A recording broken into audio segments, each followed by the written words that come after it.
जय हिंद। नमस्कार दोस्तों, आप सभी लोगों का अपने YouTube चैनल शिवम एजुकेशन पर स्वागत है। तो आज हम लोग जानेंगे कि 0 to the power 0 equal to क्या होता है। तो 0 to the power equal to क्या होता है, ये जानने के लिए आप लोग इस वीडियो को फटाफट अपने दोस्तों के साथ शेयर कर दीजिए। और जो लोग पहली बार इस चैनल पर आए हैं वो लोग इस चैनल को सब्सक्राइब कर लीजिए। तो चलिए आज की इस खूबसूरत वीडियो की शुरुआत करते हैं। हम लोगों ने पढ़ा होगा या आप लोग जानते होंगे कि यदि जब 1 की पावर 0 इक्वल टू 1 होता है,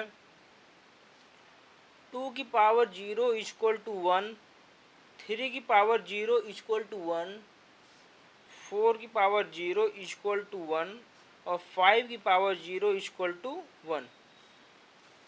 ये आप लोग सभी लोग जानते होंगे कि यदि किसी की पावर 0 होती है तो उसकी वैल्यू 1 के इक्वल होती है।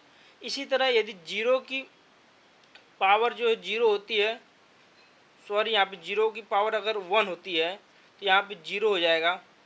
यदि 0 की पावर 2 होती है तो उसकी भी वैल्यू क्या होगी, 0 होगी। 0 की पावर 3 रख दें तब भी इसकी वैल्यू क्या होगी, 0 होगी। 0 की पावर 4 रखें तब भी इसकी वैल्यू क्या होगी, 0 होगी। तो ये हम लोग जानते हैं कि यदि किसी भी की पावर, कोई भी नंबर जिसकी पावर क्या हो, 0 हो, तो उसकी वैल्यू 1 के इक्वल होती है।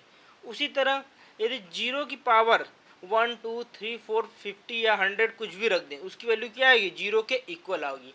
तो यानी यहाँ पे हम लोग समझने वाली बात यह है कि यदि बेस में कोई भी नंबर हो, बेस में कोई भी नंबर हो, उसकी वैल्यू क्या होती है, पावर में 0 होता है तो उसकी वैल्यू 1 होती है। और यदि बेस में क्या हो, 0 हो और उसकी पावर 0 को छोड़ के कोई भी नंबर हो तो उसकी वैल्यू क्या होती है, 0 के इक्वल होती है। तो हमें यहाँ पे देखना है कि 0 की पावर 0 इक्वल टू होता क्या है। तो यहाँ पे देखिए 0 की पावर 0, जो 0 की पावर 0 है इसकी वैल्यू क्या होगी।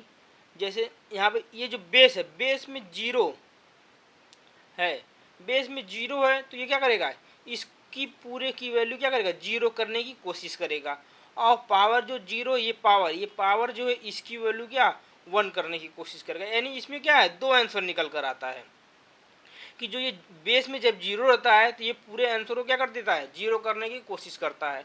तो मान लीजिए इसको बेस में, तो इसकी वजह से 0 क्या आ जाएगा, आंसर 0 आना चाहिए। लेकिन इस जो पावर है इसकी वैल्यू 0 होने की वजह से यहाँ पे इसका आंसर कितना आना चाहिए, 1 आना चाहिए। तो एक क्वेश्चन का दो आंसर हो नहीं सकता।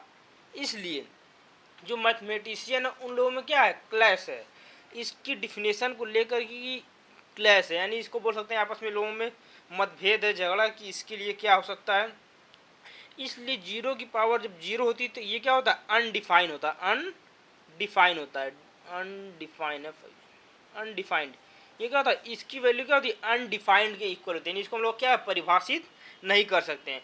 इसको प्रूफ कर सकते हैं या इसको अनडिफाइंड या फिर इसको इन्फिनिटी लिख सकते हैं। इसको लिख सकते हैं क्या, इन्फिनिटी की इक्वल टू लिख सकते हैं इसको। अब कैसे इन्फिनिटी आता है, तो आइए देखते हैं अनडिफाइंड या इन्फिनिटी। तो जैसे हमने देखते हैं कि 0 की पावर क्या है, 0 है, तो 0 की पावर 0 इक्वल टू, इसको हम लोग इस प्रकार लिख सकते हैं, 0 की पावर 1 माइनस 1।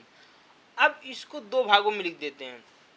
जैसे 0 की पावर 0, सॉरी 0 की पावर 1 मल्टीप्लाई में 0 की पावर माइनस 1।